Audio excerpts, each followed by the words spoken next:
هغه کسان یحبون چې غواړي ان تشیع الفاحشه چې نشر شي دا زنا فی الذین آمنوا نو د دوی دپاره دردونکی عذاب دی په دنیا کې چې هغه حد دی او په آخرت کې اور دی. الله تعالی پوهیږي او تاسې نه پوهیږي که د الله تعالی فضل او مهرباني په تاسو باندې نه وی نو په تلوار سره به عذاب درکړی وی او یقینا الله تعالی رؤوف ذات دی او رحیم ذات دی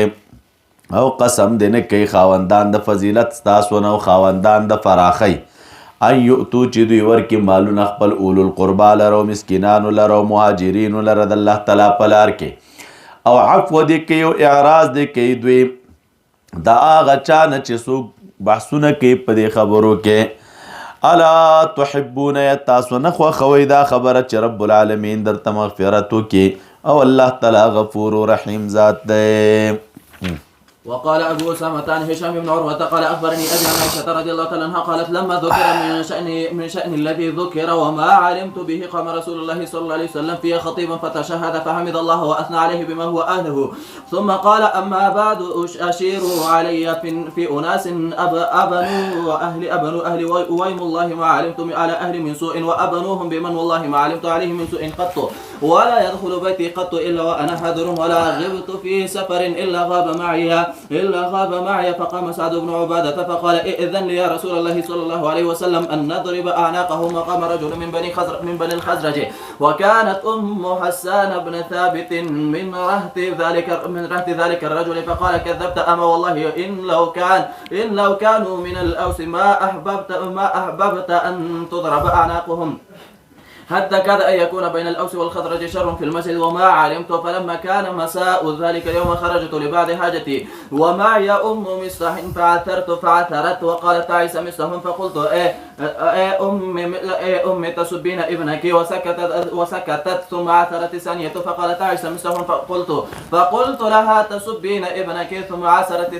الثالثة فقالت تعيس مصطح فانتهرتها فقالت والله ما أسبه إلا فيك فقلت في أي شأني قالت فنقرت لي الحديث فقلت وقد كان هذا قالت نعم والله فرجعت إلى بيتك أن الذي خرجت له لا فنقرت دا تکنه معنی شرحته دا خبر راته تشریح کړله والله فرجعت إلى بيتك أن الذي خرجت له لا أجد منه قليلا ولا كثيرا ووعكت صرت محمومة تبرا باندې راغله چې کله مې دا خبر واورېدله. فقلت لرسول الله صلى الله عليه وسلم أرسلني إلى بيت أبي أرسلني إلى بيت أبي فأرسل معي الغلام فدخلت دار فوجدت أم رومان في السفل وأبا بكر فوق البيت يقرأ فقالت أمي ما جاء بك يا بنية فأخبرتها وذكرت لها الحديث وإذا هو لم يبلغ منها مثل ما بلغ مني فقالت يا بنية خفضي عليك شأنا فإنه والله لقلما كانت امرأة حسناء عند رجل يحبها لها ضرائر إلا حسدنها وقيل فيها وإذا هو لم وقيل فيها ودغه په باره کې دغه خبرې کیږي وإذا هو لم يبلغ منها مثل ما بلغ مني قلت وقد علم به أبي قالت نعم قلت ورسول الله صلى الله عليه وسلم قالت نعم ورسول الله صلى الله عليه وسلم واستعبرت وبكيت فسمع أبو بكر صوتي وهو فوق البيت يقرأ فنزل فقال لأمي ما شأنها قالت بلغها الذي ذكر من شأنها ففاضت عيناه وقال أقسمت عليك يا بنية إلا رجعت إلى بيتك فرجعت ولقد جاء رسول الله صلى الله عليه وسلم بيتي فسأل عني خادمتي فقالت لا والله ما علمت عليها عيبا إلا أنها كانت ترقض حتى تدخل الشاة فتأكل خميرها أو يعلم الصائغ على تبر الذهب الأحمر وبلغ الأمر إلى ذلك الرجل الذي قيل له فقال سبحان الله والله ما كشفت كنف أنثى قط قالت عائشة فقتل شهيدا في سبيل الله وبلغ الأمر إلى ذلك فتأكل خميرها وعجينها رغل وانتهر بعض أصحابه فقال استقي رسول الله صلى الله عليه وسلم حتى أسقطوا له به فقالت سبحان الله والله ما علمت عليها إلا ما يعلم الصائغ على تبر ذهب الأحمر یعنی والله بالله قسم زما د دې په باره کې علم نشته لکه علم چې د چاوي د صائغ او د زرګر وي په هغه ټوټه د سرو چا باندې د سرو باندې یعنې څنګه چې په هغې کې عیب نه وي لا عیب فیهم، په هغې کې عیب نه وي. دقسې زما په دې باندې داسې علم دی چې په دې کې د سره عیب نشته دی. وقتل شهيدا في سبيل الله. قالت وأصبح أبواي عندي فلم يزالا حتى دخل علي رسول الله صلى الله عليه وسلم وقد صلى العصر ثم دخل وقد اكتفني أبواي عن يميني وشمالي فحمد الله وأثنى عليه ثم قال دا کلمات نه وي دي تاسو دې کې وګورئ مخکې نه و تېر ده. فقال هل رأيت من شيء يريبك على عائشة؟ محشي تاسو لیکلي قوله نو فانتهرها بعض اصحابه فقال اصدقي. بعض اصحابو ورټله دا ویل چې څه رښتیا وي نو هغه رښتیا خبره وکړه او حقیقت ووایه. وفي روایت ابي اویس عن الطبراني، طبراني کې الفاظ دا دي ګوره. النبي صلی الله علیه وسلم قال لعلي، علي رضی الله عنه ته ویل شانک بالجاریه فسألها عني، نو زما د طرف هغې نه پوښتنه وکړه او زورونه ورکړه. نو چې کله هغه لاړه خبرې پوښتنه یې ته وکړه فلم تخبره الا بخیر ثم ضربها وسألها، بې ووهله او بیا یې پوښتنه وکړه چې رښتیا ووایه. فقالت والله ما علمت على عائشة سوءا حتى اسقطوا لها به يعني الجاري ای سبوها وقالوا لها من سقط الكلام. یعنی بیکاره خبرې ورته وکړلې د دې پاره د دې چې څه خبرې حقیقت وي وایي. ثم قال لكم مثلا والتمست إثم يعقوب فلم أقدر عليه إلا أبا يوسف حين قال فصبر جميل والله المستعان على ما تصفون. وأنزل على رسول الله صلى الله عليه وسلم من ساعته فسكتنا فرفع عنه وإني لأتبين والتمست اسم يعقوب. دا کلمات منوي دي د یعقوب علیه السلام نوم مې طلب کم نو فلم اقدر علیه، نه سوچ مې وکړو چې زه اوس دغه نوم رایاد کمه که نه چې یعقوب علیه السلام داسې خبره کړې وي هغه ذهن ته رانغی فلم اقدر علیه د غم د وجې نه. نو دومره مې ویلې چې الا ابا یوسفه، زه ستاسو دپاره کوم بل مثال نه لرم مګر مثال د پلار د یوسف علیه السلام چې هغه ویلي وه فصبر جمیل والله المستعان. وأنزل على رسول الله صلى الله عليه وسلم من ساعته فسكتنا فرفع عنه وإني لا أتبين السرور في وجهه وهو يمسح جبينه ويقول أبشري يا عائشة فقد أنزل الله براءتك. وقالت وكنت أشد ما كنت غضبا فقال لي أبواي قومي إليه فقلت لا والله لا أقوم إليه ولا أحمده ولا أحمدكما ولكن أحمد الله الذي أنزل براءتي لقد سمعتموه فما أنكرتموه ولا غيرتموه. وكانت عائشة تقول أما زينب ابنة جهش فعصمها الله بدينها فلم تقل إلا خيرا وأما أختها فحمنته فهلكت من هلك. وكان الذي يتكلم فيه مصح وحسان بن ثابت والمنافق عبد الله بن أبي وهو الذي كان يستوشيه ويجمعه وهو الذي تولى كبره منهم هو وحمنته. قال فحلف أبو بكر ألا ينفع مصحا بنافعة أبدا فأنزل الله ولا يأتل أولي الفضل منكم إلى آخر الآية، يعني أبا بكر والساعة أن يؤتوا أولي القربى والمساكين يعني مصلحة إلى قوله لا تحبون يغفر الله لكم والله غفور رحيم. حتى قال أبو بكر بلى والله يا ربنا إنا لنحب. دلته آیت کې راغله که نه الا تحبون تاسو دا نه خوښوئ چې ان یغفر الله لکم خدای تعالی درته بخښنه وکړي نو مبارک فرمایل بلا. قال ابو بکر بلا والله یا ربنا انا لنحب ان تغفر لنا وعاد له بما كان يصنع، چې مخکې ورسره څه کول ښېګڼه هغې ورته ور واپس کړه. باب قوله وليضربن بخمرهن على جيوبهن. وقال احمد بن شبيب حدثنا ابي عن يونس قال ابن شهاب عن عروة عن عائشة رضي الله عنها قالت يرحم الله نساء المهاجرات وأولى لما انزل الله وليضربن بخمرهن على جيوبهن شققن مروطهن فاختمرن به. وبه قال حدثنا ابو نعيم قال حدثنا ابراهيم بن نافع عن الحسن بن مسلم مروط تکروت وای ښه فاختمرن به بما شققنا. عن صفية بنت شيبة عن عائشة رضي الله عنها كانت تقول لما نزلت هذه الآية وليضربن بخمرهن على جيوبهن أخذنا أزرهن فشققناها من قبل الحواشي فاختمرن بها الفرقان. وقال ابن عباس رضي الله عنهما هباء منثورا ما تسفي به الريح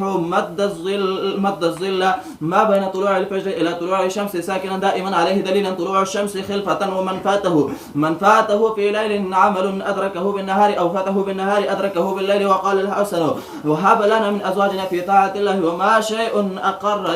لعين المؤمن من أن يرى حبيبه في طاعة الله. وقال ابن هب لنا من أزواجنا وذریاتنا قرة اعین دا دعا کوي کنه اے رب العالمین را وبخې مونږ لره من ازواجنا د بیبیانو زمونږ نه وذریاتنا د اولاد زمونږ نه قرة اعین یخوالی د سترګو فی طاعت الله نو دا څومره عجیبه خبره تاسو وګورئ وما شیء اقر لعین المؤمن یو شی نشته دی چې هغه د مؤمن مسلمان سترګې ډېرې یخوي من ان یرا حبیبه فی طاعت الله د دې نه چې دی خپل حبیب د خدای تعالی په طاعت کې ویلي یعنې چې تا ته څوک ګران یو محبت او مینه دې ورسره وي نو د مؤمن مسلمان سترګې په بل شي ډېرې نه یخیږي لکه څومره چې په دې یخیږي چې ته خپل محبوب د خدای تعالی په طاعت کې وینې نو محبوب کې اهل داخل دی محشي ملا صاحب ستاسو ویلي دي اهل پکې دی ګوره شارکه اهل فی طاعت الله سر بهم قلبه وقر بهم عینه لما یرا من مساعدتهم له فی الدین وتوقع لحوقهم به الجنه نو دا قانون دی چې څوک د حبیب وي او در سره محبت دی وي او ورسره مینه دی وي نو دې کې خو اگر چې د من ازواجنا و ذریاتنا راغلی د بیبیانو زموږ نه او د ذریاتو زموږ نه او د بیبیانو زموږ نه قرة اعین خو د عامه خبره چې دی کوي دی پاس چې امام بخاري وایي وما شیء یو شی نشته دی چې هغه ډېر یخوي سترګه د مؤمن مسلمان من ان یرا حبیبه فی طاعت الله د دې نه چې دی خپل محبوب د خدای تعالی په طاعت کې ویني نو دا خو هغه وخت کې چې دی خپله نیک وي که نه نو په د سترګې یخیږي نو چې د چا سره د مینه ده اولاد د خپل د رب العالمین په طاعت ولیده په دې د سړي سترګې یخیږي خپل اهل او بیبیانې او کډې دي د خدای تعالی په طاعت ولیدلې په دې باندې د انسان سترګې یخیږي او دا د الله تعالی عظیم نعمت دی دا د دین په مساعدت کې او د دین په کومک کې د تا سره غټ رول لري او بل مولوي صاحبانو په دې لاره کې څه شی دی چا سره د مینه ده شاګرد دی مرید دی هغه د رب العالمین په طاعت ولیده نو په دې باندې مشایخ خوشحالیږي او د غیر باندې سترګې یخیږي دا قانون دی دا مشایخ او پیران مبارکان او استادان د دې مریدانو په طاعت ولې ډېر خوشحالیږي هغه څوک ته ولې ډېر ګران وي چې هغه د خدای تعالی بندګي ډېره کړي او د خدای تعالی عبادت ډېر کوي نو هغې وجه دا ده چې هغه د ده دپاره د سترګو د یخوالي سبب وي نو چې د چا په وجه د چا سترګې یخیږي خو دا طبیعي خبره ده چې هغه ورسره محبت هم لري او هغه ورسره مینه هم لري وقال ابن عباس رضي الله تعالى عنهما ثبورا وائلا وقال غيره هو سعير مذكر والتساعر والاضطرام التوقد الشديد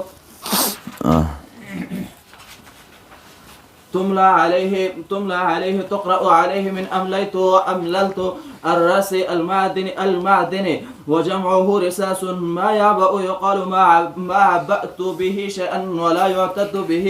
ولا يعتد به غراما هلاكا وقال مجاهد وعتوا طغوا وقال ابن عيينة عاتية عتت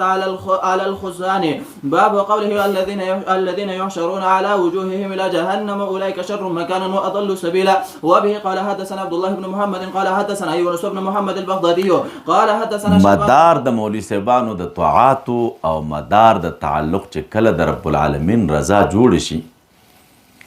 دا ډېر یو مهم شی دی ډېر غټ کار کوي د انسان دپاره او د انسان بې انتها ترقي پکې وي چې د رب العالمین رضا د هر شي دپاره د مدار وټاکه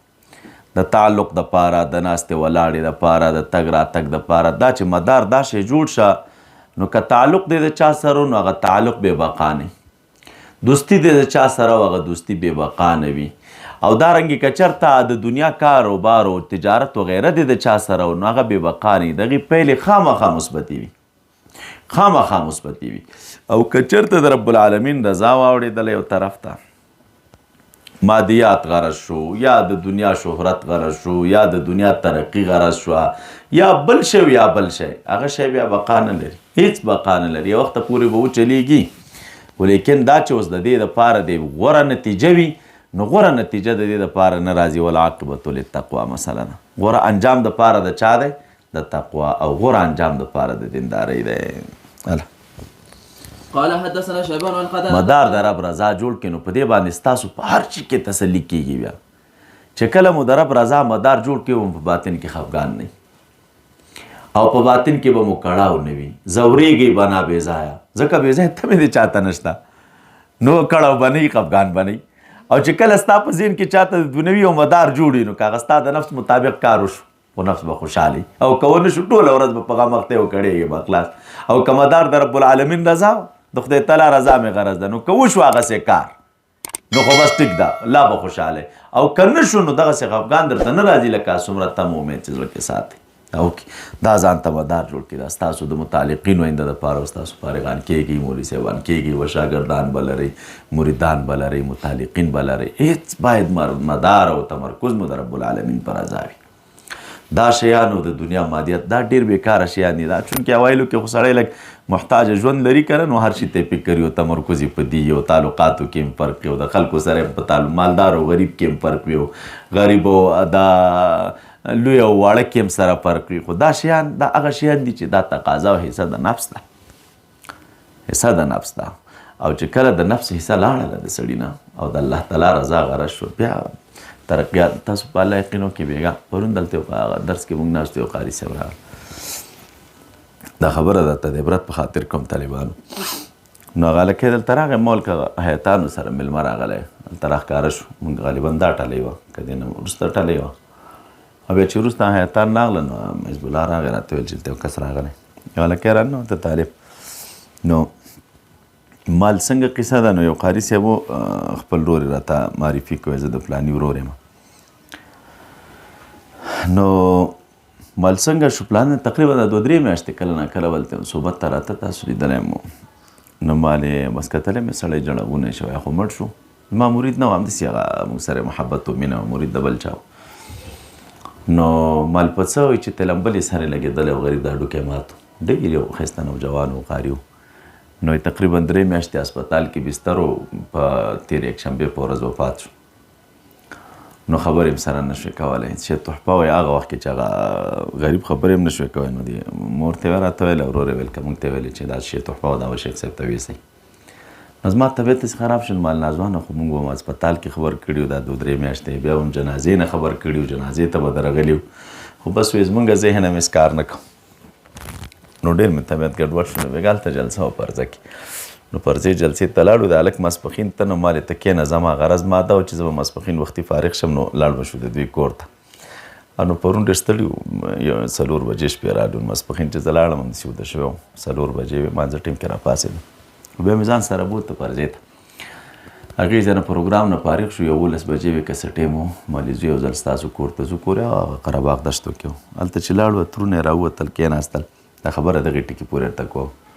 ډېر زیات خوشحاله شول او ډېر زیات خوشحاله شو دا زموږ په ورتلو باندې نو دا یو راته وویلې چې موږ خو سالکان یو اهل سلوکو سره مو مینه ده او اخلاص مو دی او محبت مو دی او دا زما وراره وایي تره یې راته ویل دا 3 کاله بیچاره مریض و دا 3 میاشتې په هسپتال کې هسپتال ته خو هم څوک پوښتنې ته رانغله بیا وایي موږ یو ګروپ لرو په هغې ګروپ کې چې کله وایي بیچاره وفات شو نو په ګروپ کې مکسونه مو ته خواره کړل نو بیا هم څوک جنازې ته رانغلل نه صاحبان راغله نه مریدان او خپل اخلاص هم ذکر کړه چې دا ما څومره اخلاص د اعلان کې کوو نو ځان سره مې عزم دا کړی و چې دې شي نه مې نوره توبه ده دومره وایم مایوسه وم ما ته ویل چې ته راغلی او زموږ کور کې کېناستلی او بېرته مې هغه ذوق را ژوندی شم ویل چې د خلکو سره به زه خپل تعلق ساتم تاسو فکر وکړئ دا څومره یو ناامیدي انسان ته بخي او څومره امید انسان ته ورکوي نو دا چې په دغې تمه امید باندې یو انسان اوسېږي چې یاره زه اوس که زه د چا نه خدمت ته خلم او زما څوک خدمت کوي او زما څوک قدر کوي او زما څوک احترام کوي هغه د احترام په اندازه و د قدر په اندازه و یا زما د دنیوي منفعت په انداز باندې زما به ورسره تعلق وي او که سبب یې سخته راله یا سترګې پټې کړلې غریب یا په یو درد مبتلا شو یا تېنه ستا هغه خپل خواهشات نه پوره کېدل نو بیا د دې خپل کار کې او منتها دا چې هغه جنازه کې هم حاضر نه نو دا هغه شیان دي چې دا بیا به انتها درد لري انسان به انتها درد دی او که مدار تاسو د رب العالمین رضا کوي د خدای تعالی رضا نو دا هغه څه دي چې دا انسان ته ډېر ظاهر د بعد تاسو پر رب یقینو کې بېګا ماسوتانې موږ دغه ته لاړو دا مغه وخت کې مالي زو اول دغه ته هدیرې ته هدیرې لاره کې او جنازه هم کوله هغه هدیرې ته چې موږ ننوتلو داسې یو کیفیت ته فیض او د برکت را پیدا شو په هغه هدیره کې نو هغه حالت کې ما حس کوله چې ګویا دا راتګ مو د رب العالمین د رضا دپاره او نیمه شپه 11 بجې او رب العالمین به راضي وي ورباندې داسې واجب فیض و برکت هغه هدیره کې را پیدا شو دغې نه بعد یې کور ته ورلو نو دا شیان هغه څه دي چې دا ستاسو آینده ده دا مو آینده جوړوي د خپلو متعلقینو سره تعلق دا د تقوا په مدار کې د الهیت په مدار کې او د رب العالمین د رضا په مدار کې او که تمې رالې مادیات راغلل او ژوند راغی او بس بیا یو وخته پورې دا شیان ډېر خلک تاسو ګوري دا پیرانو نه مریدان لاړ شي سبا پسې کنځاوي کوي، استادانو نه شاګردان لاړ شي سبا پسې کنځاوي کوي، دوستانو نه دوستان لاړ شي سبا پسې کنځاوي کوي. دا کنځاوي ولې کوي؟ که مدار د رب العالمین رضا وه تاسو په الله یقین وکړئ چې لاړم شي درنه او بیخي خراب هم شي او دیم ګډوډ شي، نو آخره کې که تا هغه سړی غږی دغه ټکی به دی چې یاره کمزوري ما کې وه، زه راغلی یم زما نقصان دی، یا ما دا لاره پرېښې ده زما نقصان و، خو داسې نه وایي چې د د وجه راغلی. او که مدار د رب العالمین رضا نه و نو تاسو ګورئ داسې کنځاوي یو بل پسې کوي بیا چې سړی د هغې شیانو تصور هم نشي کولی. وبه قال حدثنا عبد الله بن محمد قال حدثنا يونس بن محمد البغدادي قال حدثنا شيبان عن قتادة قال حدثنا انس بن مالك رضي الله تعالى عنه ان رجلا قال يا نبي الله يحشر الكافر على وجهه يوم القيامة قال أليس الذي أمشاه على الرجلين في الدنيا قادرا على أن يمشيه على وجهه يوم القيامة قال قتادة بلى وعزة ربنا. باب قوله والذين لا يدعون مع الله إلها آخر ولا يقتلون النفس التي حرم الله إلا بالحق ولا يزنون ومن يفعل ذلك يلقى أثاما. الأثام العقوبة. وبه قال حدثنا مسدد قال حدثنا يحيى عن سفيان قال حدثني منصور وسليمان عن أبي وائل عن أبي ميسرة عن عبد الله قال وحدثني واصل عن أبي وائل قال عن عبد الله رضي الله تعالى عنه قال سألت أو سئل رسول الله صلى الله عليه وسلم أي ذنب عند الله أكبر قال أن تجعل لله ندا وهو خلقك قلت ثم أي قال ثم أي أن تقتل ولدك خشية أن يطعم معك قلت ثم أي قال أن تزاني بحليلة جارك. حليلة خبره مې درته کړې چون کې همسایه خو حق لري کنه، په کار دا دغه د ښځې حفاظت ته وکړي، دغه د ناموس حفاظت ته وکړي، هغه شته نه او ته د ښځې سره بدفعلي کوې، نو دا ځکه دوه حقوق دی پایمال کړ، د رب حق دې پایمال کړو، د همسایه حق دې پایمال کړ. قال ونزلت هذه الآية تصديقا لقول رسول الله صلى الله عليه وسلم والذين لا يدعون مع الله إلها آخر ولا يقتلون النفس التي حرم الله إلا بالحق. وبه قال حدثنا إبراهيم بن موسى قال أخبرنا هشام بن يوسف أن ابن جريج أخبرهم قال أخبرني القاسم بن أبي بزة أنه سأل سعيد بن جبير هل لمن قتل مؤمنا متعمدا من توبة فقرأت عليه والذين لا يقتلون النفس التي حرم الله إلا بالحق فقال سعيد فقرأتها على ابن عباس رضي الله تعالى عنهما كما قرأتها علي فقال هذه مكية أراه نسختها آية مدنية التي في سورة النساء. وبه قال حدثني محمد بن بشار قال حدثنا غندر قال حدثنا شعبة عن المغيرة بن نعمان عن سعيد بن جبير قال اختلف أهل الكوفة في قتل التدادي بسورة النساء کې ومن يقتل مؤمنا متعمدا فجزاؤه جهنم، هغه کې استثناء د طيب نشته نه، او قول ابن عباس رضی الله عنه په دې کې محمول دی على زجر والتغليظ والا فكل ذنب ممحو بالتوبه، هر ګناه چې دا په توبه محو کیږي. قال اختلف أهل الكوفة في قتل المؤمن فرحلت فيه إلى ابن عباس رضي الله تعالى عنهما فقال نزل في آخر ما نزل ولم ينسخها شيء. وبه قال حدثنا آدم قال حدثنا شعبة قال حدثنا منصور عن سعيد بن جبير سألت ابن عباس رضي الله تعالى عنهما عن قوله تعالى فجزاؤه جهنم قال لا توبة له وعن قوله جل ذكره والذين لا يدعون مع الله إلها آخر قال كانت هذه في الجاهلية. باب قوله يضاعف له العذاب يوم القيامة ويخلد فيه مهانا. وبه قال حدثنا سعد بن حفص قال حدثنا شيبان عن منصور عن سعيد بن جبير قال ابن أبزة سئل ابن عباس رضي الله تعالى عنه عن قوله تعالى وما يقتل مؤمنا متعمدا فجزاؤه جهنم وقوله والذين لا يقتلون النفس التي حرم الله إلا بالحق حتى بلغ إلا ما طاب فسألته فقال لما نزلت قال أهل مكة فقد عدلنا بالله وقتلنا النفس التي حرم الله إلا بالحق وأتينا الفواحش فأنزل الله إلا من تاب وآمن وعمل عملا صالحا إلى قوله غفور رحيم. باب قوله إلا من تاب وآمن وعمل صالحا فأولئك يبدل الله سيئاتهم حسنات وكان الله غفورا رحيما. وبه قال حدثنا عبدان أخبرنا أبي عن شعبة عن منصور عن سعيد بن جبير قال أمرني عبد الرحمن بن أبزة أن أسأل ابن عباس رضي الله تعالى عنهما عن هاتين الآيتين وما يقتل مؤمنا متعمدا فسألته فقال لم ينسخها شيء وعن والذين لا يدعون مع الله إلها آخر قال نزلت في أهل الشرك. باب قوله فسوف يكون لزاما هلكة. هلكة. وبه قال حدثنا عمر بن حفص بن غياث قال حدثنا أبي قال حدثنا الأعمش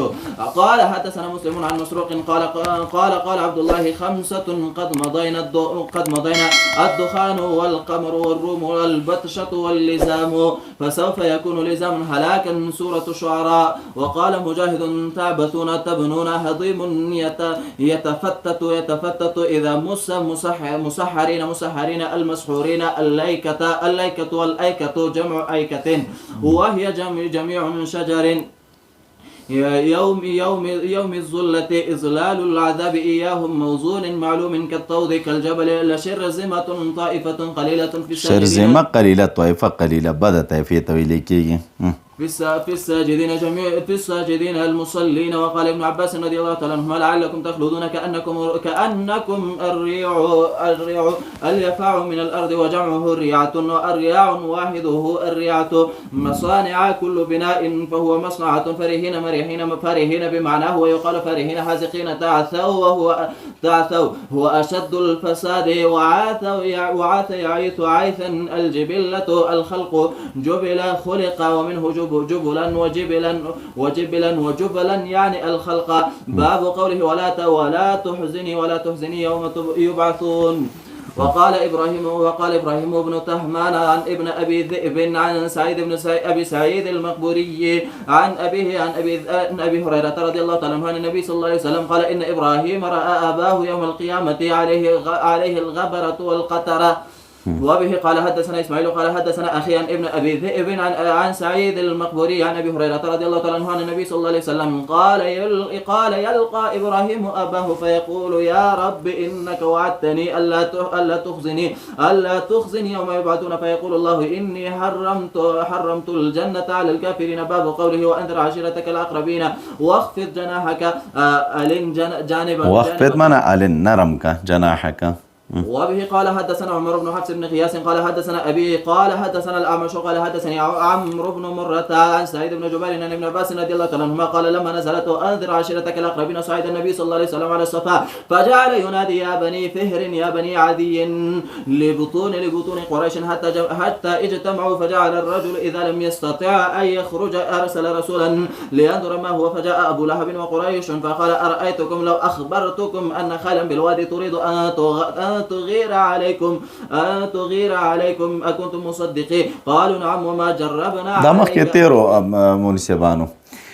کله چې دا آیت راغی و انذر عشیرتک الاقربین خپل عشیره او قبیله چې کوم تا ته نږدې دي دا ویراوه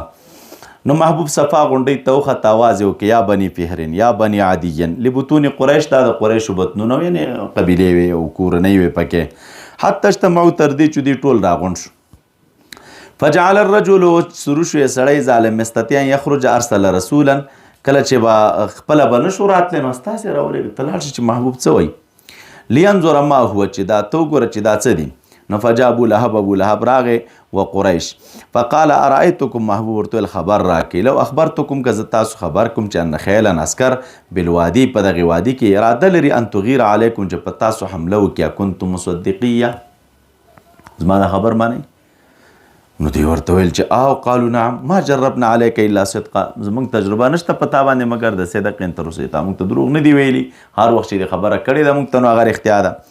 قال فاني نذير لكم بين يدي عذاب شديد ز تاسو يروم بين قدامه عذاب شديد چې سخت عذاب را روان دي. ابو لهب ویل تبا لك سائر اليوم الزمك الله خدای تعالی د لازم کی تعالی رتبا هلاکت سائر اليوم بقیته دا بقیوم دا خدای تعالی را حلاکت څه شي کی لازم کی الہذا جماعتنا دې د پاره دلته منګ راجم کړو راغوختي دیو نو صورت راغه تبت یدا هلاکت یدا ابي لهب وتب دا مخ کبل ورسته شو تاسو ته مل چې دې کې دا الاس ول خاص شو دا هلاکت د غوښتنې د پاره ما اغلى عنه ماله وما كسب وبه قال حدثنا ابو اليمان قال اخبرنا شعيب عن الزهري قال اخبرني سعيد بن المسيب وابو سلمة بن عبد الرحمن ان ابا هريرة رضي الله تعالى عنه قال قام رسول الله صلى الله عليه وسلم حين انزل الله وانزل عشيرتك الاقربين قال يا معشر قريش او كلمة نحوها اشتروا انفسكم لا اغني عنكم من الله شيئا يا بني عبد مناف لا اغني عنكم من الله شيئا يا عباس بن عبد المطلب لا اغني عنك من الله شيئا ويا صفية عمة رسول الله صلى الله عليه وسلم لا اغني عنك من الله شيئا ويا فاطمة بنت محمد صلى الله عليه وسلم سليني ما شئت من مالي لا أغني عنك من الله شيئا. تابعه أسبغ عن ابن وهب عن يونس عن ابن شهاب النمل الخبأ ما خبأت لا قبل لهم نمل کے راضی الا يسجد لله الذي يخرج الخبأ. نو خبأ چاته وي ما خبأت هغه چې تا پټ کړی وي. لا قبل له لا طاقة الصرح كل ملاط اتخذ من القوارير والصرح القصر وجماعته صروح.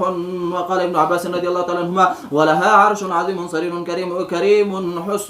حسن الصنعة وغلاء الثمن مسلمين طائعين ردف اقترب جامدة قائمة أوزعني اجعلني. وقال مجاهد نكروا غيروا وأوتينا العلم يقوله سليمان والصرح بركة ماء ضرب عليها سليمان قوارير ألبسها إياه القصص يقال إلا وجهه إلا ملكه ويقال إلا ما أريد به وجه الله. وقال مجاهد فعميت عليهم الأنباء الحجج. باب قوله إنك لا تهدي من أحببت ولكن الله يهدي من يشاء. وبه قال حدثنا أبو اليمان قال أخبرنا شعيب بن الزهري قال أخبرني سعيد بن المسيب عن أبيه قال لما حضرت أبا طالب الوفاة جاءه رسول الله صلى الله عليه وسلم فوجد عنده أبا جهل وعبد الله بن أبي أمية بن المغيرة فقال أي عمي قل لا إله إلا الله كلمة أحاج لك بها عند الله. قال كلمة وای زب استاد طرف در رب العالمین په درگاه کې دلیل وایم په ورځ د قیامت باندې. قال أبو جهل وعبد الله بن أبي أمية أترغب عن ملة عبد المطلب فلم يزل رسول الله صلى الله عليه وسلم يعرضها عليه ويعيدانه بتلك المقالة حتى قال أبو طالب آخر ما كلمهم على ملة عبد المطلب وأبى أن يقول لا إله إلا الله. قال رسول الله صلى الله عليه وسلم والله لا أستغفرن لك ما لم أنهى عنك فأنزل الله ما ترسو زمانه کړی شوی نیم ترغه به درته مغفرت او بخښنه غواړم. د داسې نورو ښکلو ویډیوګانو لپاره زموږ د الجامعه دارالاحناف کابل یوټیوب چینل سبسکرایب کړئ.